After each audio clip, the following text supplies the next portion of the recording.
नमस्कार मंडळी, आईच्या पाहुणचारमध्ये मी आपलं स्वागत करते।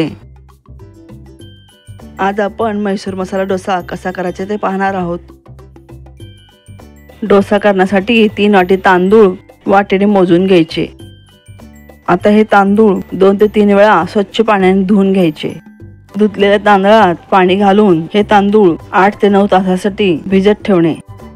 1 वाटी उडदाची डाळ ही स्वच्छ धुवून घ्यायची।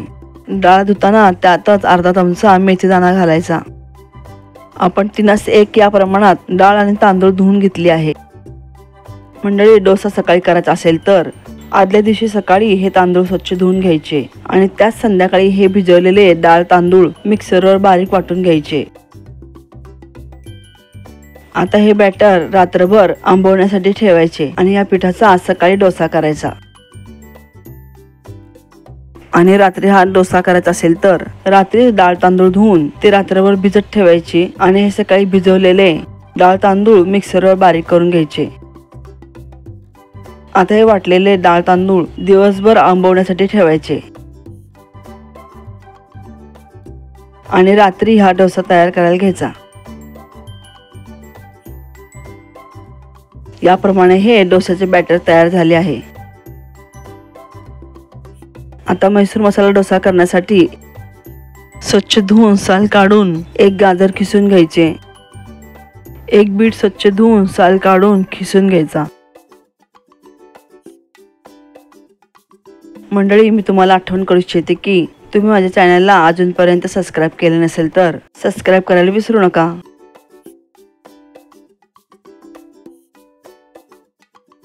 गाजर बीट खिसून झाले आहे। आता यात बारीक चिरलेली कोथिंबीर घालायची। तुम्हाला तिखट आवडत असल्यास 2-3 हिरव्या मिरच्या बारीक चिरून घालायच्या। 2 बारीक चिरलेले टोमॅटो घालायचे। 1 बारीक चिरलेला कांदा घालायचा। आता ह्या सर्व भाज्या छान मिक्स करून घ्यायच्या। पहा मंडळी, या भाज्यांना मस्त गुलाबी बीटाचा रंग आला आहे। आता या डोस्यासाठी चटणी कशी करायची ते पाहू। 1 वाटी डाळवे अर्धा तास पाण्यात भिजत ठेवायचे।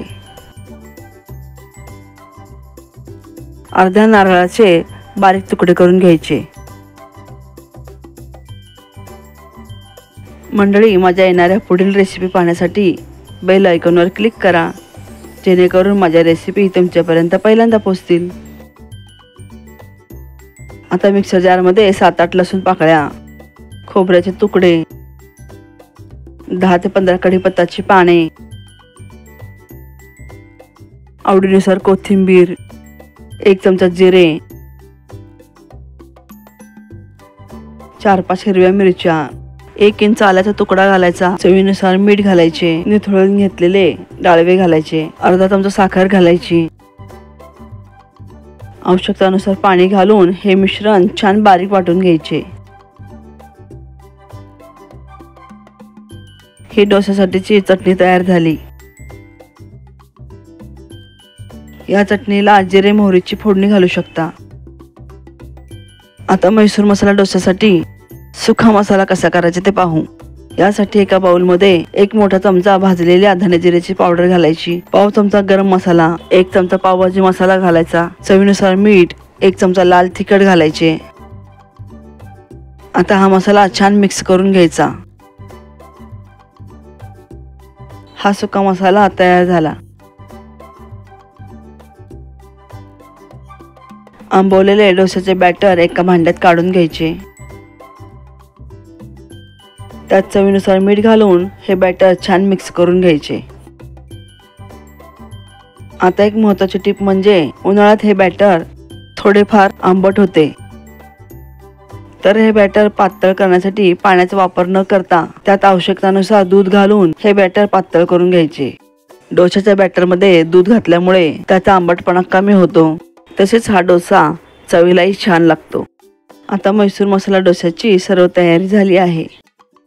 आता नेहमीप्रमाणे तवा गरम करून त्यावर 2 पळ्या डोशाचे बॅटर घालून एकाच दिशेने पळी फिरवून डोसा घालून घ्यायचा। डोसा जरासा शेकल्यावर त्यावर बटर घालायचे। डोशावर सर्व बाजूने बटर फिरवून घ्यायचे। आता यावर चिरून मिक्स केलेल्या भाज्या घालायच्या। आवडीनुसार चटणी घालायची। यावेळेस या ठिकाणी बटाट्याची भाजीही घालू शकता। आवडीप्रमाणे तयार केलेला सुका मसाला घालायचा। आता हे मिश्रण छान मिक्स करून डोसाभर पसरून घ्यायचे।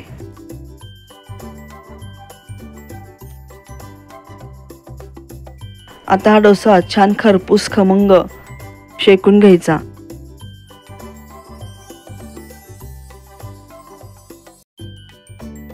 म्हैसूर मसाला डोसा तयार आहे। याचप्रमाणे पुढील डोसे करून घ्यायचे। दुसऱ्या पद्धतीने डोसा करताना तव्यावर डोशाचे बॅटर पसरून त्यावर बटर, चटणी, सुका मसाला घालायचा। आता हे मिश्रण छान मिक्स करून त्यावर चिरलेल्या भाज्या घालायच्या। भाजी घातल्यावर हे मिश्रण छान मिक्स करून डोशावर सर्व बाजूने पसरून घ्यायचे।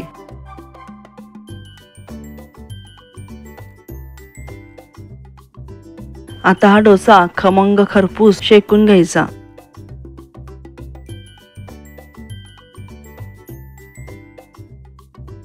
या पद्धतीनेही हा म्हैसूर मसाला डोसा तयार झाला। गरमागरम म्हैसूर मसाला डोसा चटणीबरोबर सर्व करायचा। मंडळी, अशाच नवनवीन रेसिपी पाहण्यासाठी पुन्हा भेटू। धन्यवाद।